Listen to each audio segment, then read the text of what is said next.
के general secretary भाई उमर फारूक साहब, दिल्ली स्टेट के जॉइंट सेक्रेटरी मलिक नुवानी साहब और यहाँ पर बैठे तमाम जिम्मेदारान, ओहदेदारान और यहाँ पर आए मेरे मोअज़्ज़िज़ साथियों, मेरे बड़ों, मेरे बुजुर्गों, मेरे दोस्तों, अस्सलाम वालेकुम।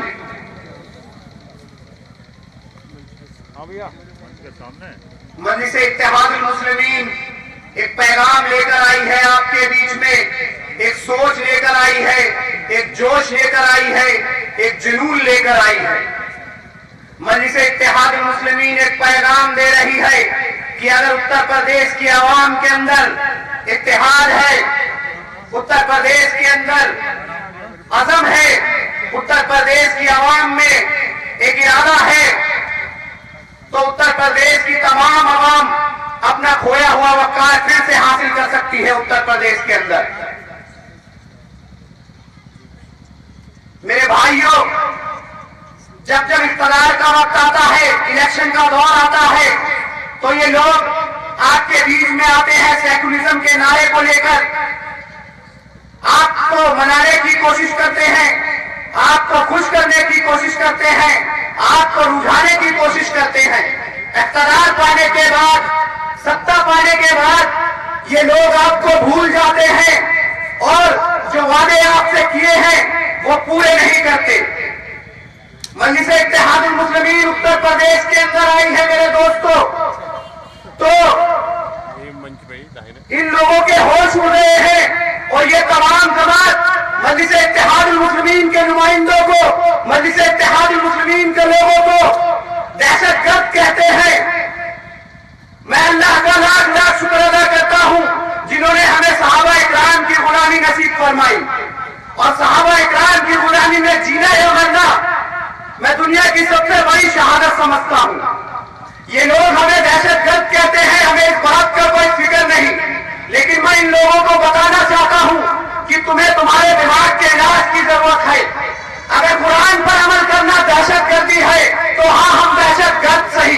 अगर नबी करीम सल्लल्लाहु अलैहि वसल्लम की सीरत पर चलना दहशतगर्दी है तो हाँ, हम दहशतगर्द सही। अगर मस्जिदों की हिफाजत करना दहशतगर्दी है तो हाँ, हम दहशतगर्द सही। अगर दीन को अपनी जान का नजराना पेश करना दहशतगर्दी है तो हाँ, हम दहशतगर्द सही। अगर इस्लाम पर मर जाना दहशतगर्दी है तो हाँ, हम दहशतगर्द सही। अगर सिद्दीक की सदाकत पर मरना दहशतगर्दी है तो हाँ, हम दहशतगर्द सही। अगर उस्मान की सखावत पर मरना दहशतगर्दी है तो हाँ, हम दहशतगर्द सही।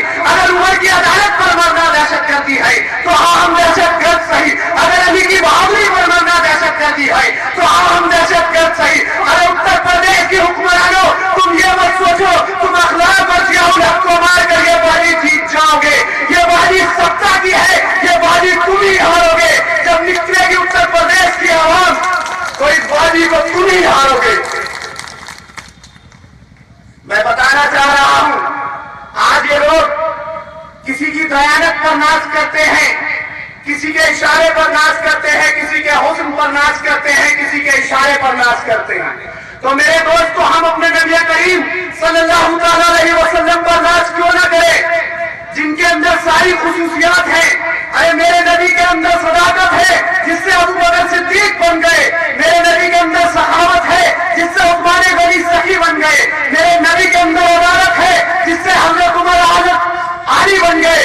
मेरे नबी बहादुर थे जिससे शेर खुदा अली बन गए। मेरे दोस्तों, मैं इससे बढ़कर कहूंगा कि अल्लाह ताला ने नबी करीम सल्लल्लाहु अलैहि वसल्लम के अंदर हर वो कमाल रख दिए थे जो आदम अलैहिस्सलाम से लेकर ईसा अलैहिस्सलाम तक और तमाम अंबिया में फर्जन पाए जाते थे। मेरे दोस्तों, मेरे नबी के अंदर आदम का खुल्क था, नूह की तबलीग थी, इब्राहिम का अमलो तौहीद था, इस्माइल का इसार था, मूसा का जलाल था। मेरे नबी के अंदर नबी करीम सल्लल्लाहु अलैहि वसल्लम ने हर वो कमाल कर दिया था। मेरे दोस्तों, हम नबी करीम सल्लल्लाहु अलैहि वसल्लम के उम्मती हैं, जिनके खलीफा अमीरुल मोमिनीन हजरत अबू बकर, हजरत उमर, हजरत उस्मान और हजरत अली रज़ी अल्लाह ताला अन्हु जैसे थे। मेरे दोस्तों, हजरत उमर के दौर में सबसे ज्यादा फतवात हुई और इस्लाम की सरजमी सबसे ज्यादा बढ़ी और आधी दुनिया मुसलमान हो गई। मेरे दोस्तों, ये देखकर उस वक्त का सुपर पावर ईरान हुआ करता था। ईरान का कासिद हजरत उमर को ढूंढते हुए मदीने पहुंचता है और वहां के लोगों से कहता है कि तुम्हारे बादशाह का घर कौन सा है, तुम्हारे बादशाह का महल कौन सा है। तो मेरे दोस्तों, वो लोग हंसने लगते हैं और कहते हैं कौन सा बादशाह, कैसा महल, अगर हजरत उमर को ढूंढना है तो मदीने की गलियों में ढूंढो। कासिद उन्हें ढूंढते ढूंढते मदीने की गलियों में पहुंचता है। फिर वो लोग कहते हैं अगर यहां भी ना मिले तो मस्जिद नबी चले जाना। कासिद उन्हें ढूंढते ढूंढते मस्जिद नबी पहुंचता है और वो देखकर हैरत में पड़ जाता है कि एक शख्स कड़ी धूप में खजूर के छाए के तले बेखबर सो रहा है, बिना किसी सिक्योरिटी के, बिना किसी फोर्स के, बिना किसी बॉडी गार्ड के। मेरे दोस्तों, क्या उस वक्त साजिशें नहीं थी? ही मेरे दोस्तों, क्या उस दौर में हजरत उमर के दुश्मन नहीं थे? मेरे दोस्तों, उस वक्त कुफ्फार भी थे, लेकिन मदीने की रियासत में अमन था, मदीने की रियासत में साजिशें न थी, मदीने के लोगों का ज़मीर मुतमईन था, इसलिए वो अपने अल्लाह पर भरोसा कर बेखबर होकर सो रहे थे। ऐसे ही मेरे दोस्तों, इस दौर में हमारा कायद अपने अल्लाह पर भरोसा करके आप तमाम लोगों को हक और इंसाफ दिलाने आया है। आज ये जितना बड़ी ताकतें उन्हें झुकाना चाहती है, उन्हें बता दो हमारे कायद को सिर्फ अल्लाह का डर है, किसी इंसान का नहीं।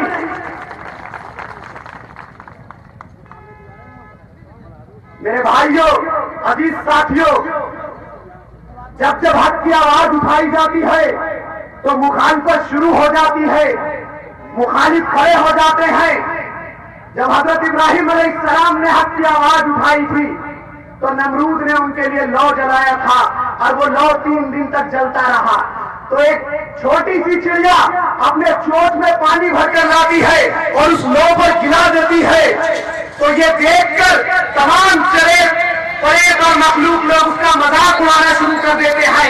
ऐ चिड़िया, तुम नमरूद का लौ बुझाओगी? तो वो चिड़िया कहती है नहीं नहीं, मैं नमरूद का लौ तो नहीं बुझा सकती, लेकिन जब मैं कयामत के मैदान में अपने रब के सामने खड़ी होंगी तो मैं ये कह सकूंगी कि मैंने ये नफरत की आग बुझाने की कोशिश करी थी। ऐसे ही इस दौर में जब हमारा कायद बैरिस्टर असदुद्दीन ओवैसी हक और इंसाफ की आवाज उठा रहा है, मुखालिफत शुरू हो गई है, मुखालिफ खड़े हो गए हैं, तरह तरह के जुमले पेश कर रहे हैं, मजलिस इत्तेहादुल मुस्लिमीन आई है, बैरिस्टर असदुद्दीन ओवैसी साहब आए हैं, बीजेपी को मजबूती मिलेगी, भारतीय जनता पार्टी जीत जाएगी। अरे हम किसी को जिताने नहीं आई, मजलिस इत्तेहादुल मुस्लिमीन आपके हक और इंसाफ की बात करने आई है। आइए इस दौर में इस हक और इंसाफ की आवाज को बुलंद करते हैं ताकि हम भी कयामत के मैदान में अपने रब के सामने खड़े होकर कह सके कि हमने भी हक की आवाज उठाई थी। बताइए, उठाएंगे ना आप लोग हक की आवाज? उठाएंगे ना? मजलिस इत्तेहादुल मुस्लिमीन पैगाम दे रही है आपको इत्तेहाद का, मुत्तहिद होने का, मुतमईन होने का।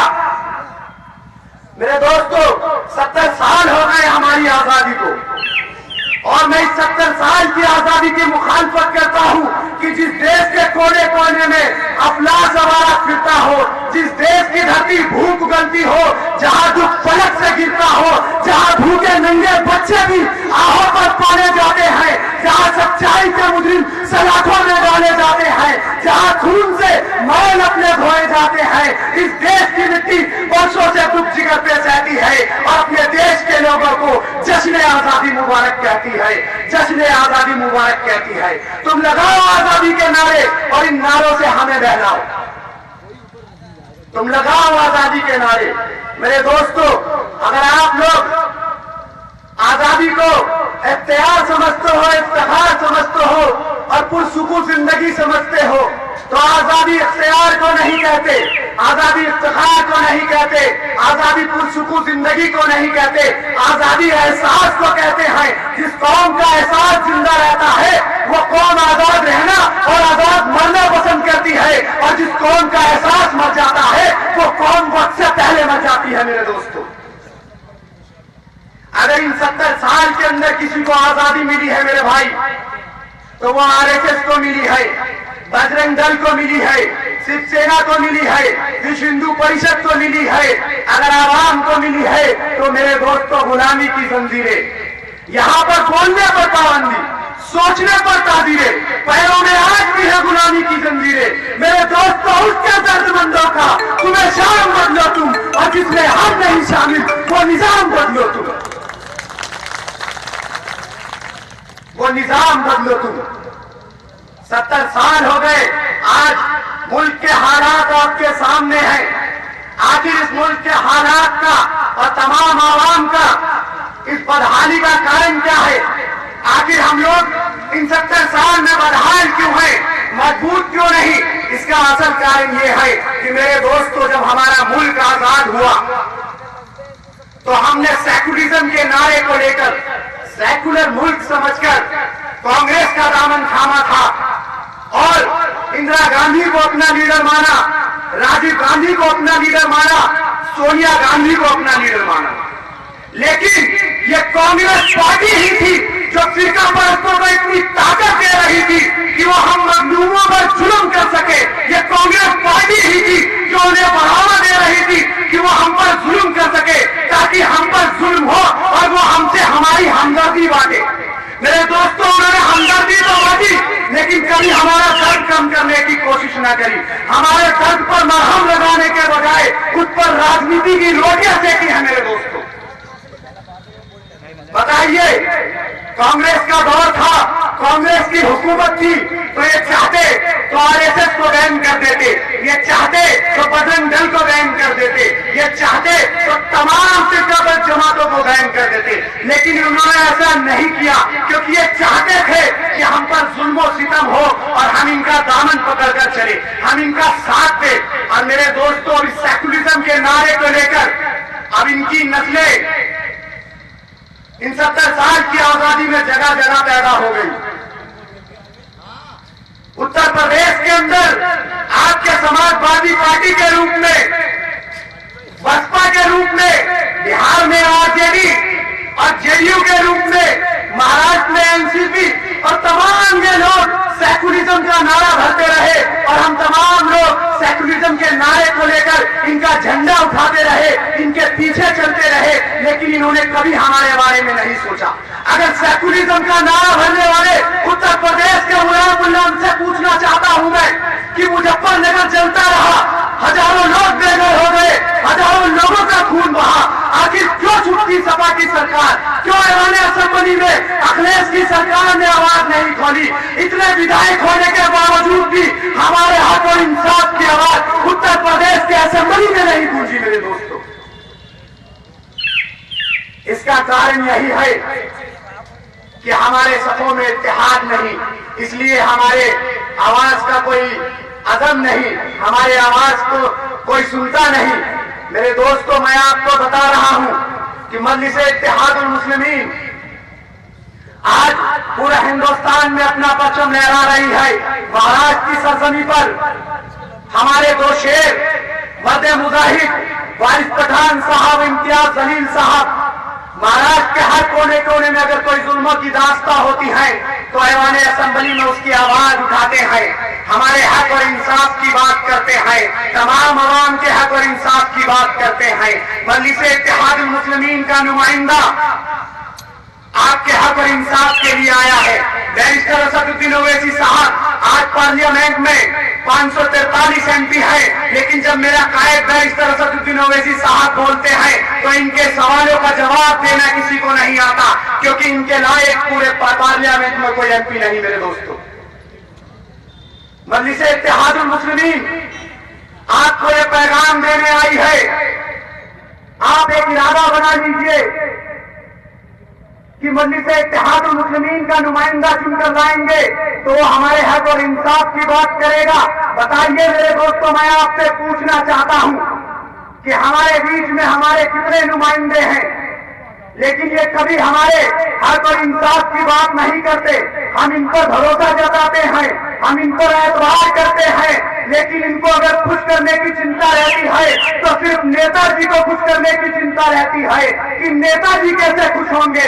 अगर मजलिस इत्तेहादुल मुस्लिमीन का आप लोग नुमाइंदा चुनकर लाएंगे तो मजलिस इत्तेहादुल मुस्लिमीन का नुमाइंदा अल्लाह को खुश करने के लिए काम करेगा, किसी नेता को खुश करने के लिए काम नहीं करेगा। मेरे दोस्तों, किसी नेता को खुश करने के लिए काम नहीं करेगा।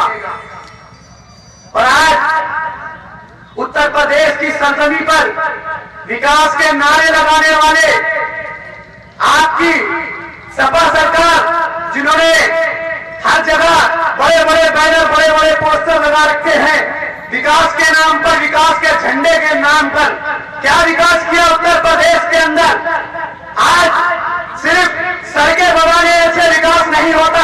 आवाम की चिंता बहुत बड़ी बात है। हमारी आवाम कैसे रह रही है, कौन से दुख और परेशानी में रह रही है, ये चिंता हमें नहीं। वो सिर्फ सड़कों को बनाना विकास समझते हैं। उत्तर प्रदेश के आवाम का विकास कहाँ हुआ? उत्तर प्रदेश के आवाम के बच्चे आज भी एजुकेशन में इतना पीछे हैं। वही हैदराबाद की सरजमी पर मेरे दोस्तों, मजलिस इत्तेहादुल मुस्लिमीन ने जो काम कर रखा है वो आपके सामने में बयां कर रहा हूं। मजलिस इत्तेहादुल मुस्लिमीन ने हैदराबाद को किस तरीके से चमकाया है। आज आपके बीच में ये लोग एमएलए और एमपी बनने के बाद बड़े बड़े कुर्सियां लगा लेते हैं, बड़े बड़े दफ्तर खोल लेते हैं, कार्यालय बना लेते हैं और बड़ी बड़ी कुर्सियों पर बैठकर आप तमाम आवाम के मसलों को हल करने की सोचते हैं। वही हैदराबाद के सरजमी पर हमारे मर्दे मुजाहिद बैरिस्टर असदुद्दीन ओवैसी साहब कड़ी धूप में दारुस्सलाम में प्लास्टिक के कुर्सी के नीचे, एक पंखे के नीचे आप तमाम आवाम के मसले को हल करने के लिए बैठते हैं। मेरे दोस्तों, ये कयादत है हमारी, एक मजबूत कयादत जो आवाम के बारे में सोचती है, आप लोगों के बारे में सोचती है। आज एजुकेशन के मामले में हैदराबाद की सरजमी इतनी आगे बढ़ चुकी है। मेरे दोस्तों, मेरे कायद ने इतने मेडिकल कॉलेज बनवा रखे हैं, बच्चों के तालीम के लिए, फ्री एजुकेशन के लिए बहुत सारे स्कूल बनवा रखे हैं कि तमाम आवाम के बच्चे पढ़ लिख कर बाहर निकल सके और आपके हक और इंसाफ की बात कर सके। आज उत्तर प्रदेश में हॉस्पिटल के नाम पर कोई बड़े हॉस्पिटल दिखाई नहीं देते। अगर किसी के परिवार को बीमारी हालत में ले जाया जाए तो वहां पर इलाज का कोई इंतजाम नहीं होते। मेरे दोस्तों, वहीं हैदराबाद की सरजमी पर मेरे कायद बैरिस्टर असदुद्दीन ओवैसी साहब ने एक असला हॉस्पिटल, ओवैसी हॉस्पिटल, एक 1800 बिस्तर का, एक 2200 बिस्तर का हॉस्पिटल बनवा रखा है। मेरे दोस्तों, और 10 रुपए की पर्ची कटती है और 3 महीने तक फ्री इलाज होता है। ये विकास है हैदराबाद का। और इसी विकास को उत्तर प्रदेश में करने आए हैं। आप तमाम लोगों के बीच में ये किसी विकास को लेकर आए हैं ताकि उत्तर प्रदेश की आवाम के अंदर भी जो ये बदहाली आई है ये दूर हो सके। आज मेरे कायद बैरिस्टर असदुद्दीन ओवैसी साहब ने उत्तर प्रदेश की सरजमी पर पैर रखा तो इन लोगों के होश उड़ गए। कोई कहता है इनके सर ले आओ, इतना ले जाओ, इनके सर ले आओ, इतना ले जाओ। न्यूज चैनल ऑन करते हैं तो अरे ओवैसी ब्रदर्स ऐसा बोले, वैसा बोले। अरे मेरे भाई, इनसे पूछो फिर कैसा बोले। वो हक की बात करते हैं, इंसाफ की बात करते हैं तो उन्हें कड़वे बोल रखते हैं। कहते हैं अरे ओवैसी तो भड़काऊ भाषण देता है। इन्हें बताओ, ओवैसी साहब भड़काऊ भाषण नहीं देते, ये हमारे हक और इंसाफ की बात करते हैं, दलित और पिछड़ों की बात करते हैं। अगर तुम्हें ये भड़काऊ भाषा लगता है तो फिर लगता रहे, लेकिन ये हक और इंसाफ की आवाज इंशाअल्लाह इसी तरह बुलंद रहेगी उत्तर प्रदेश में। बताइए मेरे दोस्तों, बस एक बार आप उत्तर प्रदेश के अवाम में इत्तेहाद की जरूरत है तो देख लीजिएगा। मजलिस इत्तेहादुल मुस्लिमीन उत्तर प्रदेश की सरजमी पर हक और इंसाफ का ऐसा झंडा लहराएगी, ऐसा झंडा लहराएगी कि तमाम लोग देखकर हैरान हो जाएंगे। और अगली बार इंशाअल्लाह उत्तर प्रदेश के अंदर अगर कोई सरकार बनेगी तो मेरे कायद के साथ बनेगी। अरे मैं तुम्हें बताता हूँ हुक्मरानों, हमारी हुक्मरानी क्या हुआ करती थी। हजरत उमर के दौर में मेरे दोस्तों, अगर हुक्मरानी करी है तो हजरत उमर ने करी है। जब वो हुक्मरानी तख्ते पर बैठते थे तो वो लोगों की दहलीज पर अमन बांटते थे, लोगों के दरवाजे पर नूर बांटते थे और पूरे दिन आवाम की बात सुनते थे। और जब रात का अंधेरा आगोश में होता था तो भेष बदलकर निकल जाते थे अपने आवाम को देखने की मेरी आवाम किस तरह जी रही है। मेरे दोस्तों, एक वाक़या है, जब हजरत उमर रात के अंधेरे में भेष बदलकर जायजा ले रहे थे मदीने का, तो एक घर से धुआं निकल रहा था, बच्चों की रोने की आवाज आ रही थी, किलकारी आ रही थी। हजरत उमर जाते हैं और घेर फेंकते हैं और कहते हैं, ए खातून, तुम्हारे घर से धुआं निकल रहा है, बच्चे रो रहे हैं, तुम इन्हें खाना क्यों नहीं देती? तो खातून कहती है कि मैं हजरत उमर को रो रही हूँ, मेरे घर में 3 दिन से खाना नहीं है, मेरे बच्चे भूखे हैं, मैं अपनी हांडी चूल्हे पर चढ़ा देती हूँ और इसमें ईंट और पत्थर डाल देती हूँ ताकि बच्चे खाने के इंतजार में सो जाए, लेकिन ये कमबख्त बच्चे हैं कि सोते ही नहीं। मैं हजरत उमर को रो रही हूँ। हजरत उमर का दिल दहल जाता है और वो फौरन वापस जाते हैं और वापस जाकर मदीने में एक आटे की बोरी, घी का कनस्तर और तमाम जरूरत चीजें, तेल मसाला सब लेकर निकल पड़ते हैं। तो उनका खादिम असलम देख लेता है और कहता है, हजरत ये आप कहाँ जा रहे हैं, लाइए ये सामान मैं ले चलूं। तो हजरत उमर कहते हैं कि असलम, क्या तुम कयामत के मैदान में मेरा बोझ उठा सकोगे? कयामत के मैदान में सबको अपना अपना बोझ उठाना है, तो आज मुझे ये बोझ उठाने दो। और वो उस खातून के घर पहुंच जाते हैं और खातून को कहते हैं, ए बहन, तुम आटा गूंदो। और हजरत उमर सब्जी काटने लगते हैं। मेरे दोस्तों, वो आधी दुनिया के बादशाह हैं और उन्हें आवाम की चिंता देखिए। उस खातून के घर में बैठ कर सब्जियां काट रहे हैं, चूल्हा जल जाता है, रोटियां पक जाती है, सब्जी बन जाता है, बच्चों के आगे खाना लगा दिया जाता है। मेरे दोस्तों, उन बच्चों की मुस्कुराहट के लिए बादशाह का वोट है, हुक्मरान का वोट है। उन बच्चों की मुस्कुराहट के लिए वो दिल में ये सोचते हैं कि उमर, तूने बहुत रुलाया, अब तुझे हंसाना भी पड़ेगा। वो अपने हाथों को जमीन पर रख देते हैं, दोनों घुटनों को जमीन पर रख देते हैं और बकरी की तरह चलने लगते हैं। देखिए हमारी हुक्मरान कि आवाम को खुश करने के लिए हजरत उमर जो आधी दुनिया के बादशाह थे, जब बच्चे हंसने लगते हैं तो हजरत उमर के दिल को तसल्ली होती है और फिर वो कहते हैं, ऐ खातून, उमर को माफ कर दो, उमर की कोई गलती नहीं। तो खातून कहती है, तुम हजरत उमर की इतनी वो क्यों कर रहे हो?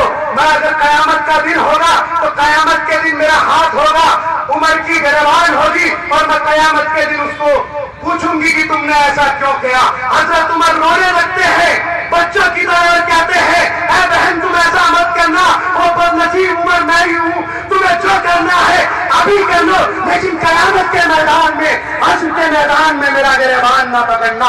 जब हमारी कौम को कयामत के हश्र के मैदान की इतनी फिक्र है, तो मेरे दोस्तों, आज ये हुक्मरान जो सत्ता पर बैठे हैं, हमारी वोट के बदौलत बैठे हैं, इन्हें आवाम की चिंता कहाँ है? अगर मजलिस इत्तेहादुल मुस्लिमीन का आप नुमाइंदा चुनकर लाओगे तो उसे हश्र के मैदान की भी चिंता होगी, कयामत के मैदान की चिंता होगी और अपने अल्लाह को खुश करने की चिंता होगी। और उत्तर प्रदेश की तमाम आवाम के लिए, चाहे वो हिंदू हो, चाहे वो मुस्लिम हो, चाहे वो दलित हो, चाहे वो ब्राह्मण हो, हर समाज के मजलिस इत्तेहादुल मुस्लिमीन का नुमाइंदा काम करेगा। बताइए मेरे दोस्तों, आप इस हक और इंसाफ की आवाज को आगे लेकर जाएंगे ना? मैं दिल्ली की सरजमी से आया हूं सिर्फ इसलिए कि उत्तर प्रदेश के अवाम के अंदर बस एक बार इत्तेहाद की जरूरत है, अज़म की जरूरत है, इरादे की जरूरत है। जिस दिन आपके अंदर वो चीज आ जाएगी तो देख लेना, उत्तर प्रदेश के अवाम अपना खोया हुआ फिर से हासिल कर लेगी। मेरे दोस्तों,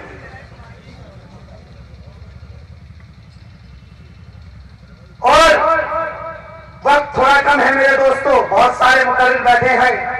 इंशाअल्लाह मैं उत्तर प्रदेश की सरजमी पर आपके मुरादाबाद में अपनी पूरी टीम, दिल्ली की पूरी टीम, हमारे जनरल सेक्रेटरी उमर फारूक साहब, बरीक नुमानी साहब, ज्वाइंट सेक्रेटरी चांदनी चौक के पसीन मुस्लिम साहब, बाबरपुर के जिला अध्यक्ष भाई फिरोज साहब, पूरी दिल्ली हमारी की टीम, सिर्फ आपके लिए आई है और आपको मजलिस इत्तेहादुल मुस्लिमीन का पैगाम देने आई है। इसलिए मेरे दोस्तों, मैं आपसे जाते जाते इल्तिजा कर रहा हूँ, झोली फैला कर कह रहा हूँ, एक बार मजलिस इत्तेहादुल मुस्लिमीन का नुमाइंदा चुन कर लाओ। तो याद रखना, जो मजलिस इत्तेहादुल मुस्लिमीन का नुमाइंदा आपके बीच में वादे करेगा, उससे कई ज्यादा वादे आपके बीच में निभा के जाएगा इंशाअल्लाह। आपको उन्हें ढूंढने की जरूरत नहीं पड़ेगी। मजलिस इत्तेहादुल मुस्लिमीन के प्रत्याशी आपके भाई इकरार हुसैन साहब जो हुसैनपुर से हैं, मजलिस इत्तेहादुल मुस्लिमीन ने बैरिस्टर असदुद्दीन ओवैसी साहब ने और उत्तर प्रदेश के सदर शौकत अली साहब ने आपके बीच में मजलिस इत्तेहादुल मुस्लिमीन का नुमाइंदा चुनकर भेजा है। आप लोग ज्यादा से ज्यादा तादाद में घर से निकलकर वोट करेंगे और पतंग का निशान है हमारा, पतंग के सामने वाला बटन दबाएंगे और पतंग के सामने वाला बटन दबाकर मजलिस इत्तेहादुल मुस्लिमीन को मजबूत करेंगे और उत्तर प्रदेश की सरजमीं पर हक और इंसाफ का झंडा लहराएंगे। बाखुदावाना अल्हम्दुलिल्लाह रब्बिल आलमीन। अस्सलाम वालेकुम।